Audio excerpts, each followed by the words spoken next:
Mani sauc Elizabete Križanovska, un es esmu no Krāslavas, bet tagad mācos Daugavpils valsts ģimnāzijā. Kaut kādā momentā sapratu, ka gan izglītības ziņā, gan arī kaut kādu aktivitāšu ziņā Krāslavā ir pa maz.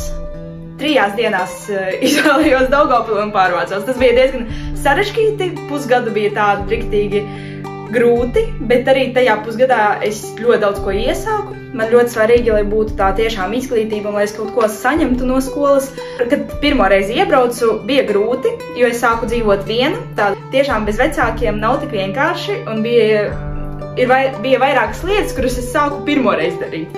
Kad es sāku saprast, ka tiešām ir ļoti dārgi veikalos, un tad tāds, cik būtu tā dīvaini, bet ļoti sarežģīti bija iekļauties klases tā kā manā klasē. Un jā, pirmo pusgadu es tā ļoti biju, nevienatnē. Tas man deva iespēju strādāt New East biedrībā, un tagad arī līdz šim strādāju, tur viņi ļoti atvērti mani pieņēma, un mēs tagad esam ļoti labi draugi un paralēli strādājam. Piedalījos līderu programmā no Generation Latvija. Tātad tur bija 13 līderi, un es biju viena no viņiem. Un tās programmas mērķis ir ne tikai, lai būtu to nodarbību cikls, bet arī īstenot savu individuālo projektu. Miljonus un vairāk cilvēku, kuri man palīdzēja, tie bija gan uzņēmēji, gan metodiki, gan skolotāji. Jā, mēs izveidojam tādu spēli uzņēmējdarbībai. Viņa palīdz jauniešiem saprast uzņēmējdarbības principus, jēdzienus. Bet tad es sapratu, ka, projekts man ir, bet es stāstu par uzņēmējdarbību, bet pat ar viņu nevaru, neko nedaru. Tas tā kā dismorāli sanāk. Kad es izlēmu, ka ir tāda iespēja skolēnu mācību uzņēmums, tāpēc es reģistrēju viņu kā skolēnu mācību uzņēmumu un diezgan veiksmīgi. Esmu diezgan mērķtiecīga šajā ziņā, man liekas, tiešām man nav bail rakstīt un man nav bail piezvanīt. Un tad tu piezvani vienam, tad pastrādā, viņš tev iesaka citu, tu piezvani citam, un tā sanāk, ka tiešām tā vide, kurā es tagad esmu, viņa tā ir, ideālā sabiedrība priekš manis. Tiešām visi ar kaut ko nodarbojos. Diemžēl bija vairāki stereotipi par Daugavpili. Man pat bišķiņ bija bail, un man pašai šie stereotipi bija, un man tāds, kā es šeit būšu un tā, bet tie cilvēki, kuri man ir apkārt, tiešām ir kruti, un man ļoti patīk ar viņiem strādāt. Un no sākuma tas viss sākās tikai no viena zvana, un tad vienā projektā piedaloties, bišķiņ pasēdēt pēc. Tas ir svarīgākais vispār jauniešiem, man liekas, ne vienkārši nākt uz kaut kādu pasākumu vai projektiņu, bet vissvarīgākais ir, kad visi aizies, un tu vēl paliec ar tiem organizatoriem vai vēl kaut ko, tas ir tas svarīgākais tajos projektos. Bet, protams, pirmais tas ir vecāki. Es nevaru izteikt savu paldies milzīgo, cik stipri viņi mani atbalsta. Tas nav par finansēm vai vēl kaut ko, tas ir tiešām par to, ka, ja gribi darīt, negribi nedari.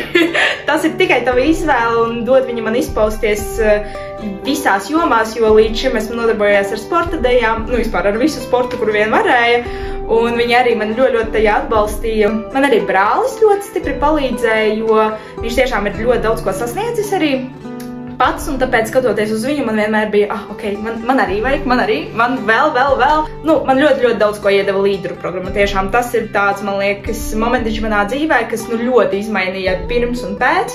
Esmu redzējusi ļoti daudz ko, un tiešām mans acu loks, viņš, man liekas, paplašinājās vienkārši vēl uz 180 grādiem, un tur arī deva mentoru. Mārtiņš Bičevskis, mēs it kā ļoti maz tikāmies un ļoti maz runājām, bet tās sarunas viņas bija tik vērtīgas, un arī tagad, kad es apzinos, ka es varu jebkurā laikā viņam uzvanīt, uzrakstīt, tas arī pavisam cits jau kaut kāds līmenis. Man liekas, kā arī jebkur, kā ekonomikā un visur ir šitie up and downs momenti, un līdz šim es vispār neteiktu, ka man tas vispār kaut kā būtu piemērots šis up and downs, jo man, piemēram, Ieva Johansona arī stāstīja, kad man bija tas tāds ļoti liels leciens, gan līderu programmā, es tur uzstājos uzdrīksties uzvarēt konferencē lielā, un tad bija tāds, wow, vienkārši, kur augstāk jau nezinu, un Ieva tāda, esi uzmanīgi, jebkurā, kad es tur augšā, vienmēr būs downs, un es tādu, jā, protams, tas jauniešu maksimālisms dažreiz. Tad varbūt pat tagad, es teiktu, man ir tas bišķiņ downs, jo mazāk piedalos, proti vēl mācības un augstskolas un tā neziņas plīvuris. Nezinu, kas būs nākamgad, nezinu, kas būs eksāmenos, nezinu, kas būs pēc tam. Tā kā emocionāli viss ir labi, bet no citas puses, no projekta, no līdzdarbības, man ir tāds bišķiņ downs. Bet tas nav nekas slikts, tas vienkārši tāds periods. nekad nevarēju pateikt noteikti savu profesiju. Vienmēr labi mācījos, un tad visi vecāki, ārsts, būs ārsts. Nekad nevarēju viņiem neko pateikt konkrēti, jo nekad konkrēti neko nezināju. Tad es sapratu, ka izglītība ir ļoti svarīga, bet nevajag varbūt ieciklēties uz kaut ko vienu. Es gribu izmācīties, tagad to, ko es izvēlējos, ir Rīgas Business School, ir starptautisks diploms, tur angļu valodā apmācības un ļoti labs networkings. Tad es jau varbūt vienkārši sapratīšu, kas man vairāk patīk. Vai tiešām ekonomika, vai varbūt, es nezinu, HR un vēl kaut kas, bet tajā jomā uzņēmējdarbības vadībā, un tas man vienkārši, man liekas tā, sirdī tuvu. Man bija vairākas problēmas, kad uzzina manu vecumu, un tad viņi tādi, varbūt jūs iedosiet citu kontaktu, lai mēs parunātu, un man tās, labi. Bet no citas puses, šajā vecumā tevi ļoti gatavi atbalstīt. Man ļoti daudz zināšanu nav. Man vajag atrast tos cilvēkus, lai viņi varētu man palīdzēt ar tām zināšanām. Vienai vienkārši nav iespējams to izdarīt. Darīt kaut ko ārpus rāmjiem, tas tiešām tas, kas ļoti attīsta. Banāli, ja tu skolā darīsi ne tā kā citi, tas jau tev dos kaut ko. Tajās stundās, kuras man patika, darīt bišķiņ vairāk nekā citi. Un man liekas, tas jau ir ārpus rāmjiem domāt. Tie Erasmus projekti un uz Rīgu. Mans pirmais Erasmus bija 16 gados. Es vispār nevaru iedomāties, kā vecāki mani atlaida uz Turciju 16 gados. Tas bija vienkārši. Ja mēs runājam par valodu un vēl kaut ko, tas vienkārši palīdzēja saprast, kā notiek kaut kur citur. Kā arī pavisam nesen biju Norvēģijā kopā ar Latgales plānošanas reģionu. Un tur es redzēju, kā mācās norvēģi. Un vairāki stereotipi vienkārši nonīcinās, jo viņi ir tādi paši kā mēs. Un varbūt mēs pat esam bišķiņ tādi kerīgi, jo viņiem jau viss it kā ir zināms. Mums labklājība nav tāda augstā līmenī, un tāpēc mēs tā vajag vēl, un es domāju, ka ar šo vēl mēs varēsim tā kā es vispār par Latvijas sabiedrību domāju, ka varēsim sasniegt ļoti daudz ko, un es ļoti ceru uz šo. Es saprotu, tik daudz problēmu Latgalē ir ar to līdzdalības līmeni, jo visos projektos, kuros es biju, tiešām bez izņēmuma es esmu vienīgā no Latgales. Un kā šis strādā? Piemēram, tikko jauniešu saimā esmu viena no Latgales. Līderu programmā no 13 jauniešiem visi pa visu Latviju. Esmu viena no Latgales. Un Latgale ir milzīga, taču tas tiešām ir milzīga daļa no Latvijas. Un tad man vienmēr tāds, kāpēc? Jaunieši ir ļoti tikpat talantīgi, cik Rīgā, un es pat teiktu, ka vairāk talantīgi, jo vienkārši mēs baidamies parādīt to lielākie panākumi. Tagad, ko es tā atcerējos, tas ir tā uzrīksties uzvarēt konference. Man tur vajadzēja stāstīt par līderu programmu, un viss sanāca diezgan labi, it kā bez stresa, un varbūt man vienkārši ļoti patīk.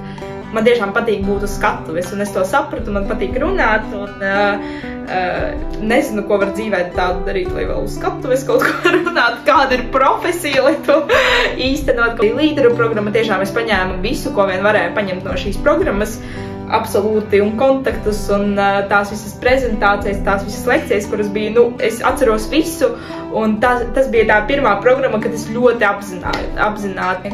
Varbūt arī pārvākšanās uz Daugavpili un vispār pāriet uz citu skolu, 11. klases vidū, tas nav tik vienkārši, un tas ir tāds sasniegums pat tajā ziņā, ka, ja man gribās kaut ko mainīt, tad es pamainīšu, un man bija tāds, jā, es to izdarīju, un ļoti atkarīgs tiešām no tavas vēlmes, cik daudz tu gribi. Man ļoti ietekmē tā sabiedrība, kur ir man apkārt, un kad es atnāku skolā, un man visi saka, ka viss ir slikti, un viss tā kā, es vairs neko nevaru darīt, un man tā kā apnika mācīties, un vēl, man tāds, nē, man tā nav, bet, ja jūs tagad teiksiet, tad es arī gribēšu tā pateikt, un tas bara instinkts, viņš strādā ļoti sliktā nozīmē, un kā es mēģinu abstragēties, nekā vienkārši sakot sev, ka, nē, nav tik traki, viss un tā arī dzīvojam. Vienmēr savā galvā turēt to, ka viss vēl priekšā, un tas krūtākais, tas labākais tikai vēl būs, un ļoti ceru, ka es būšu tikpat drosmīga kaut ko darīt. Es esmu ļoti ieinteresēta tiešām kaut kā piedalīties, kaut vai malēji, bet Latgales attīstībā. Man tas ir svarīgi. Ar Latgali runājot, man liekas, ka mēs ne līdz galam zinām, cik daudz iespēju ir. Kāpēc mums vajag iet tālāk?